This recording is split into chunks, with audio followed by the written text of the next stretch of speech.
जय श्री राम, जय श्री राम, जय श्री राम।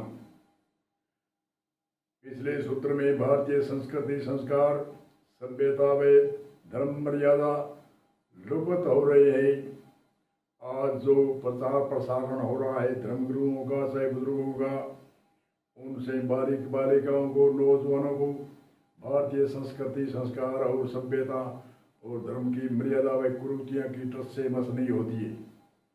इसलिए हमारे एक शॉर्टकट में ही बताते हैं कि जब तक युवा मंडली का संगठन, युवा मंडली की टीम जब तक अग्रणीय नहीं होगी, तब तक भारतीय संस्कार, संस्कृति, सभ्यता, मर्यादा, धर्म आदि कुरीतियां मिटने वाली नहीं। हम पूर्व का इतिहास देखें, आज़ादी के अंदर 15 दल थे। उन 15 दलों में युवा की संख्या बहुत ज़्यादा थी। हम सुनते भी हैं, शॉर्टकट में ही बताते हैं कि सुभाष चंद्र के पास आर्मी यानी मिलिट्री को गवर्नमेंट सरकार तनख्वाह नहीं देती थी, पब्लिक देती थी। जिन्होंने जवान दिए थे उन्होंने दिया था पैसे रुपए उनके कपड़े, खाने पीने की व्यवस्था के लिए। और जितने भी संस्था थी, 15 दल थे, उनमें 15 दलों में 200 वर्ष लगे आंदोलन करते को। 200 वर्षों के बाद में हमारे शासन अंग्रेजों को भगाया तो काफ़ी समय लगा। इसी तरह से एक उदाहरण देते हैं कि शंकराचार्य जब नास्तिकता फैल रही थी और शंकराचार्य इतने विद्वान हुए, छोटी उम्र में भी उन्होंने वेद, शास्त्र, इतिहास जितने भी थे उनका अध्ययन किया। तो उनके गुरु ने कहा, आप युवा हो, आपके बहुत ज़्यादा कंठस्थ है, आप प्रचार करो, नास्तिकता फैल रही है, आप युवा मंडली की टीम बनाओ। बुढ़े बुजुर्गों की कोई नहीं सुनता, बुढ़े बुजुर्ग भाग नहीं सकते हैं, कहीं भगदड़ मचती है तो वहाँ कोई मुकाबला नहीं कर सकते हैं। इसलिए युवा पीढ़ी को शंकराचार्य ने, ये सुनने में इतिहास में आया है कि शंकराचार्य ने युवा पीढ़ी का संगठन, टीम बना करके नास्तिकता को खंडन करके वेदों का प्रचार किया।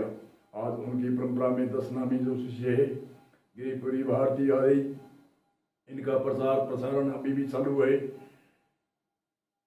और रामानंद जी ने 52 बढ़िया ज्ञान चेतना यात्रा काटी थी। उस समय भी उनके पास युवा मंडली के नौजवानों की टीम अधिक थी। 52 बढ़िया, भारत के पूरे में जो पाकिस्तान, हिंदुस्तान एक था, ज्ञान चेतना यात्रा काटी थी। ये इतिहास के पन्नों में लिखी हुई है। अनेक संत विद्वान इसका भाषण प्रचार करते हैं। तो उनके पास युवा थे।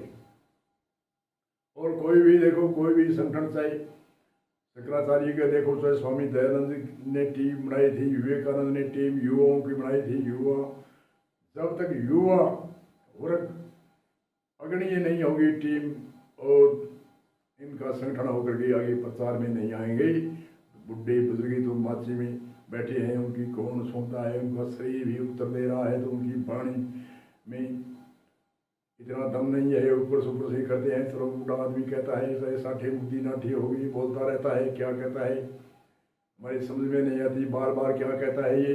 इसलिए जब जवान, ये कहीं भी देखो, और राजीव दीक्षित ने भी एक उदाहरण दिया कि राम ने जब विश्वामित्र यज्ञ करने के लिए ले गया था, उस समय कान में प्रणाम करके कहा कि मैं टीम बनाता हूँ एक आर्मी की, और टीम बना के यहाँ का जो ये राजा है, ये उग्रवाद है, ये उग्रवाद देश पड़ोसी देशों में फैला रखा है और आपको यज्ञ नहीं करने देते, ये लूट सोट के ले जाते थे।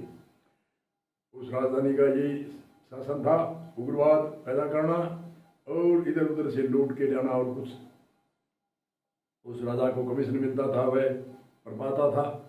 राम ने देखा कि मैं आज तो, विश्वामित्र ने कहा, आज तो मैं आपका यज्ञ संपूर्ण करवा दूंगा, पर तुम मेरे जाने के बाद में ये तो वह का वह हाल रहेगा। इसलिए मैं एक नौजवानों की मिलिट्री की ट्रेनिंग देता हूँ।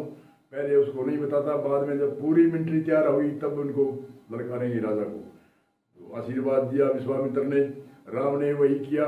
पूरी राजधानी अयोध्या से, बहुत बड़ी लंबी चौड़ी राजधानी थी, उसमें युवा वर्ग को कहा, आपको बंदूक सिखाता, आपको बाण सिखाता हूँ, आपको ढाल सिखाता हूँ, आपको तलवार सिखाता हूँ, आपको सेला गदा आदि सिखाता हूँ।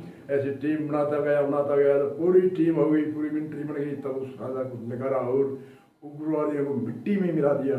और उस राजा को मिट्टी में मिला करके, जो उग्रवादी राजा था, और वहाँ अच्छे शासन का कार्य करता रहा। ऐसे भी बाली सुग्रीव में की राजधानी में राम राज्य की स्थापना करी और लंका में भी राम राज्य की स्थापना करी। ये एक उदाहरण है। इसलिए आज युवा पीढ़ी, युवा वर्ग आगे नहीं आएंगे। बूढ़े बुजुर्ग से भारतीय संस्कृति पर भरोसा, संस्कार पर भरोसा, सभ्यता पर भरोसा, धर्म पर भरोसा, कुरीतियाँ पर बोलो, कोई असर पड़ने वाला नहीं। कोई टेलीविजन में बोलता है, कोई कथा में बोलता है, कोई धर्म गुरु प्रचार करता है, कोई फर्क पड़ने वाला नहीं। कितने दिन हो गए, पहले तो इतने संसाधन भी नहीं थे, इतना प्रचार प्रसार भी नहीं था, फिर भी भारतीय संस्कृति, सभ्यता और संस्कार, मर्यादा और धर्म और कुरीतियों में अड़िग रहते थे, प्रबंध नहीं देते थे, क्योंकि युवा पीढ़ी आगे थी। और युवा पीढ़ी पहले ही ललकार देती थी। दादे से बच्चे नहीं डरते हैं पोते, और बाप जब आंख निकालता है तो उसकी बोलने की हिम्मत नहीं होती। आज बाप की, दादाओं की जगह पिता हो रहा है और दादी की जगह माता हो रही है। बालक कोई कैसे ही करते हैं, कोई कुछ खाते हैं, पीते हैं, जैसे वो करते हैं वैसे हंसते हैं। ये क्या संस्कार है, क्या ये साल है, क्या खुआते हो इनको? जो बीमार होने वाली वस्तु दुकानों में मिलती है, कई अनेक तरह के जो बड़े बड़े सड़े गले पदार्थों को खुआते हैं, चमकीले है, सुंदर है, सुगंध आती है, क्या है जो ऐसे चलता रहा।